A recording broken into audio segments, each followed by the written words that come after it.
Okay, we're live. Alright, so I got my notes here. If you are joining on my live, if you're a continual watcher, if you're new, hi, welcome. My name is Aphrodite Venus, but my government name is Maisha. Yes, I mean my spirit name, I don't know, government name is Maisha, but my spirit name is Aphrodite Venus. You might see me in the spirit world, or in your dreams, or in visions. Yes, I am a traveler, a soul traveler, just like you. And I'm here to help others as ourselves to be more travelers like us. Because this is our job. Well, this is our experience of our job. When they get hired on and when they learn their ability, then they get hired on to that job. So this is what we do as chosen ones. I'm a shaman. I'm from Jackson, Mississippi. Lived in Georgia. So I kind of got all my knowledge through my experience through being in Mississippi and being in Georgia. Instead of being a victim of my pain, the universe gave me the ability to transmute it spiritually. And they kind of gave me some knowledge, and I've been doing it myself to be in my timeline and to see everything before, present, and future events. We can all do this. It's not predicting the outcome or making the outcome. It's being a witness of awareness itself and to help raise vibration. So I want to begin to say, get you a cheap journal, something that is aesthetic to you and pleasing for you. Like, it can match what you are going through in your chakra or whatever chakra you are vibrating at the most. So for me, it's my intuition and other stuff, clarity. I'm choosing purple, I'm choosing spirit, and I'm also choosing gold. And I got a little bit of pink. But, yeah. I want you guys to get in the habit of, like, this stuff is real. How we live life and how it's all played out. So I need you to start carrying a journal that you can use to write spiritual things down, like prayers, manifestations.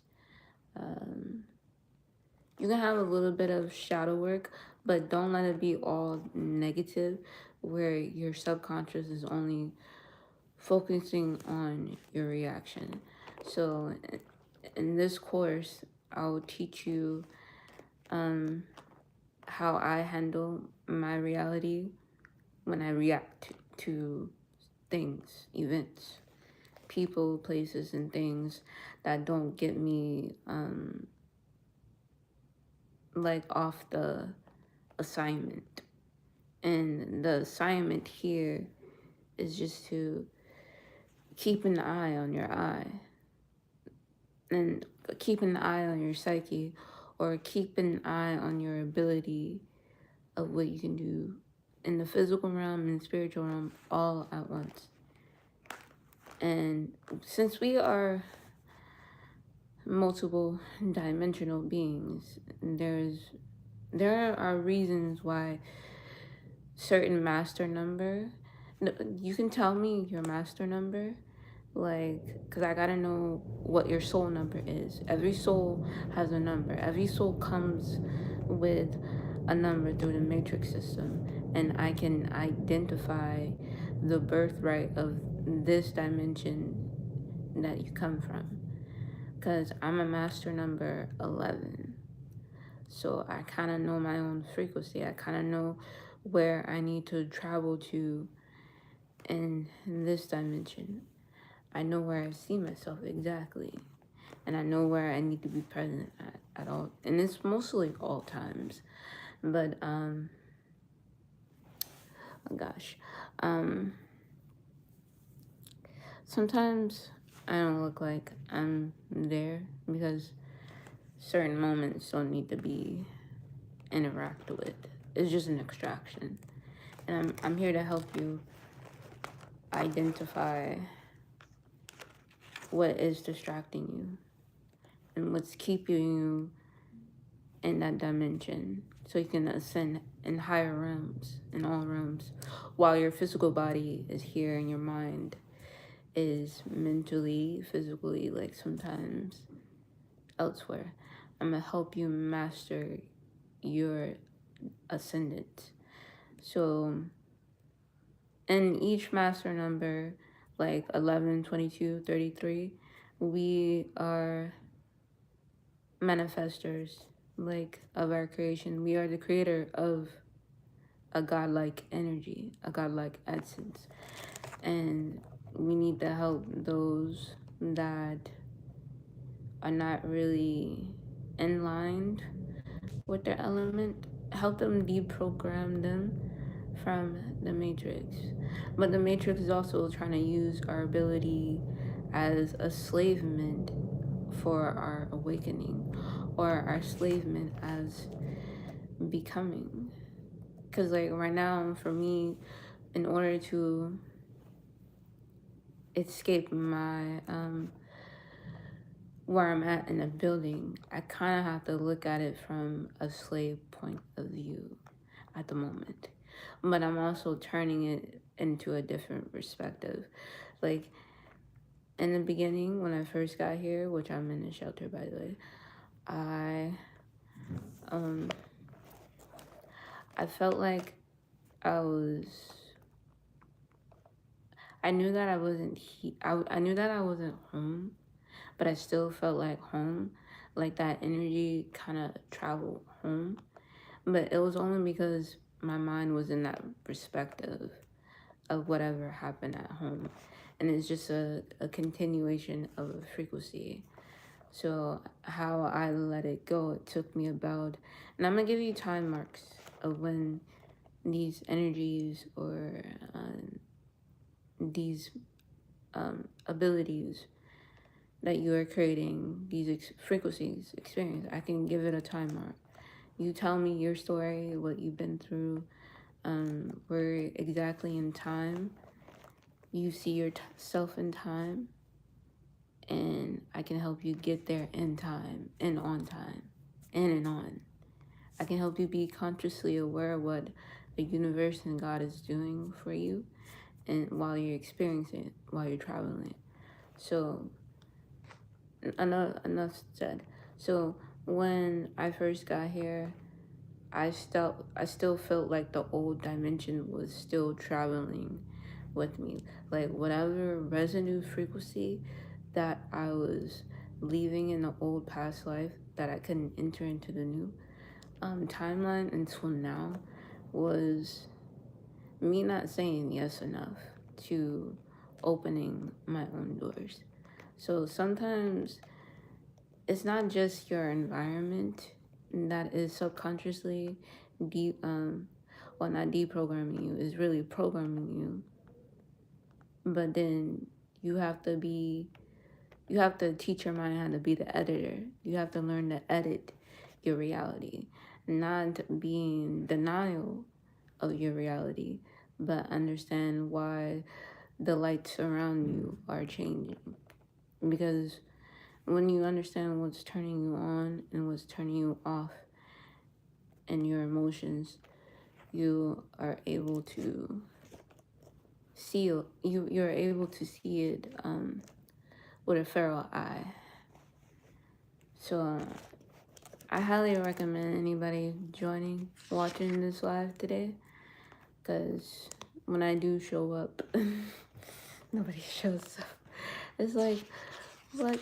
I get all these questions all week, and then when I finally come. But in a moment of time, everything, the more I keep being in this frequency, the more alignment in the world, which is the internet, that's why they call it the inner world. So you reflect what you go through on a daily, you podcast what you go through on a daily basis.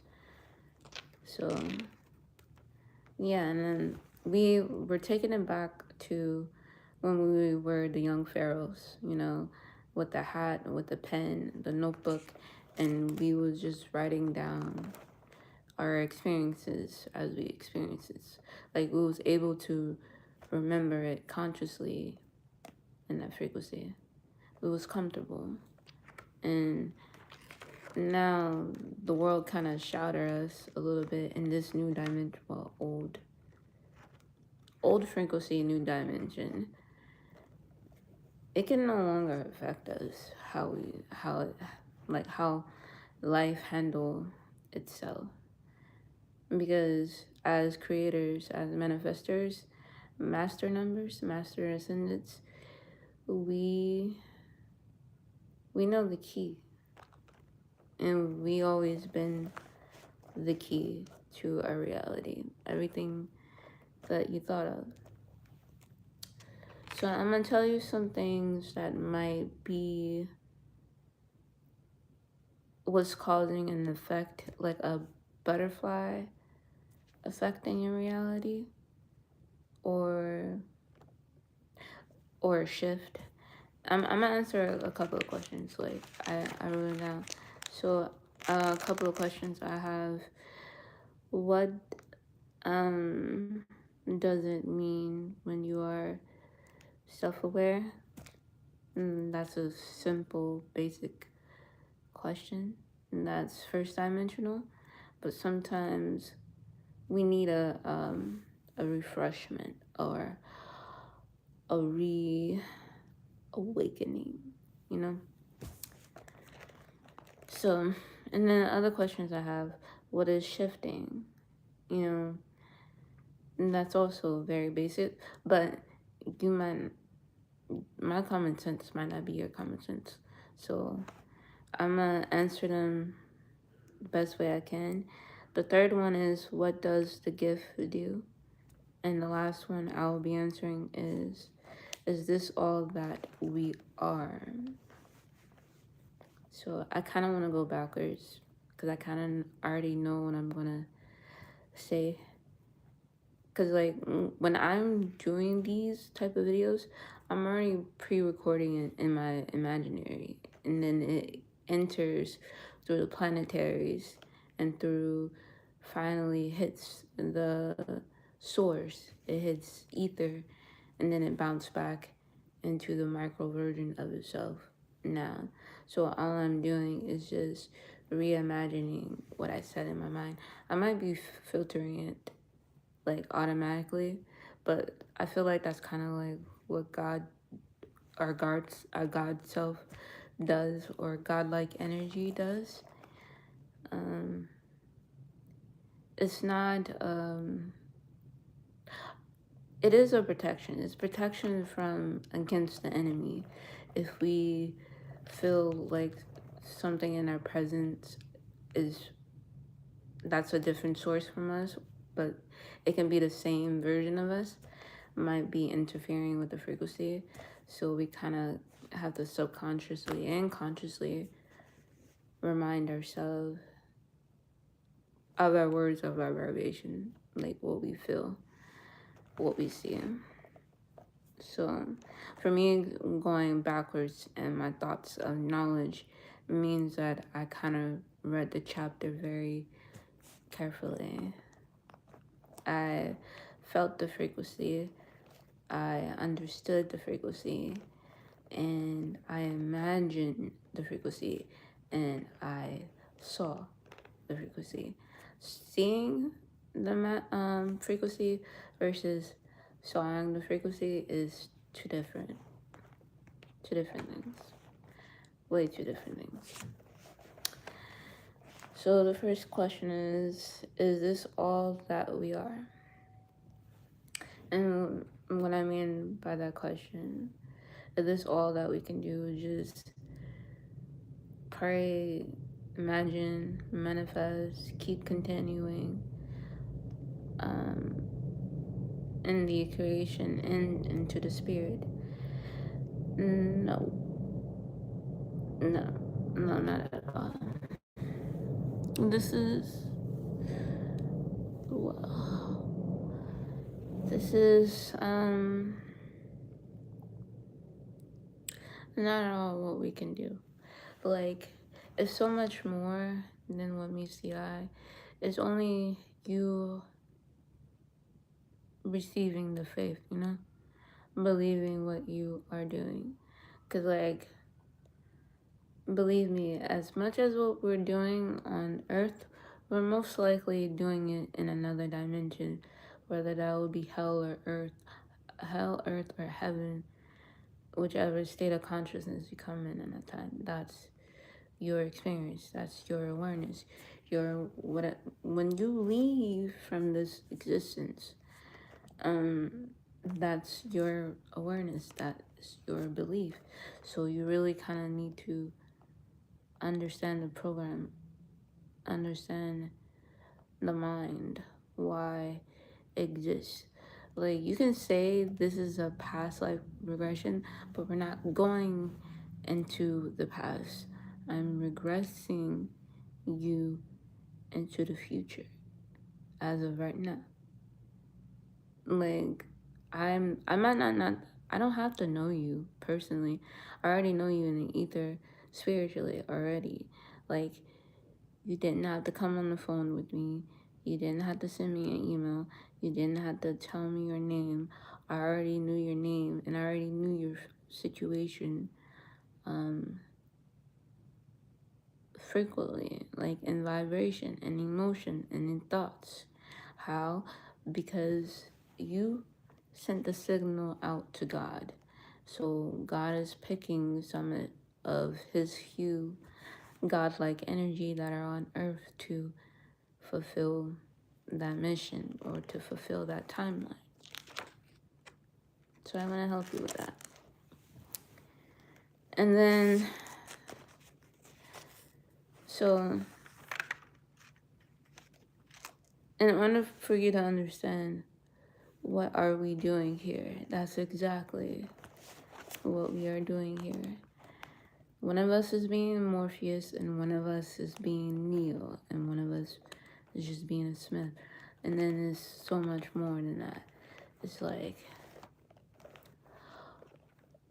okay, the more you experience this, you're gonna end up in a field where it's parallel. Like, every version of you is gonna exist all at once. So you're gonna need to learn how to handle that and learn how to be in the flow of that frequency and learn to be that. It's like when the mother was getting ready to give birth or creating birth. The egg racing thing that we was all exposed to. That's kind of like how it is in the spirit world, in the quantum parallel world. Like, once all versions of you exist, once you discover them all, we're all gonna meet in one place. So you kind of need to be prepared for that.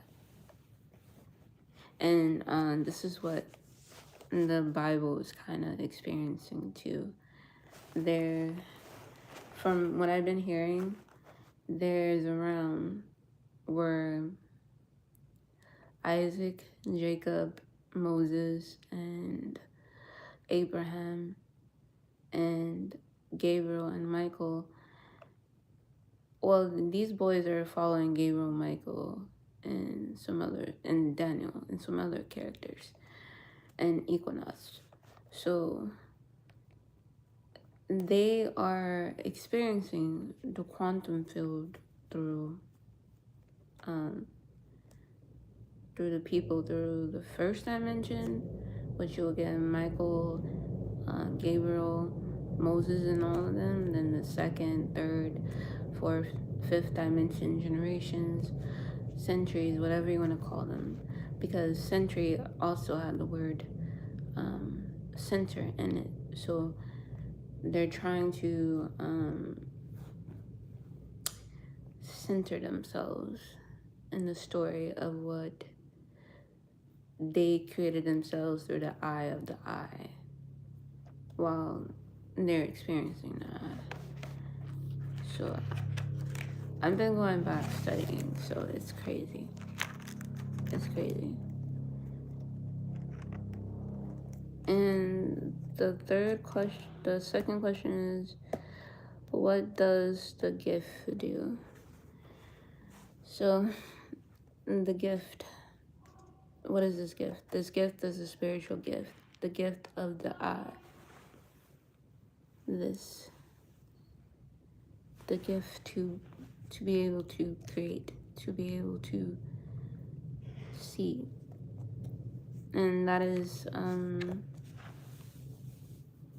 I said, you are opening the gift of life, of which God creates through you, understanding every moment of each energy and each season, moving through by faith. So this is where God is, your God version of yourself, or God, is giving you the gift. And the way you unlock it is being present. And when you're present, you become multiple dimensional. So what the gift does, it helps you identify your season and witness your timeline expression through your desire of you. So what is shifting? Shifting is when you change your respective, reality starts to shift. When you no longer react to certain things that used to trigger you, it can't really shift you. Only if you need something to shift you, but into a higher realm of you, because there's different realms when it comes to shifting. Last question. What do it mean when you are self-aware? When you're just in line with spirit, when you let spirit express itself, you will know when you cut off your spirit. You'll start to dress different. You'll start to eat different. You will go from low vibrational to high vibrational. Pay attention to the colors that are attracting to you, because certain colors mean certain things. Use ChatGPT or just ask Spirit, what does this color mean? And it can become Alexa to you. Alright, it'll become AI. So, this was just part 1. Yeah. I'll be coming up more with like videos like these, but I'm trying to come up with a title that gives me more views. So I'm like, yo, instead of just one view coming in and out. So yesterday or the day before, it was good, but and I gotta get myself healthy again, because I had an episode, I had a seizure, so I had a seizure yesterday. Again, second time. And throughout my whole life, I never had them until now. I don't know what it is. scary. But okay, I'll talk to you guys later. Bye.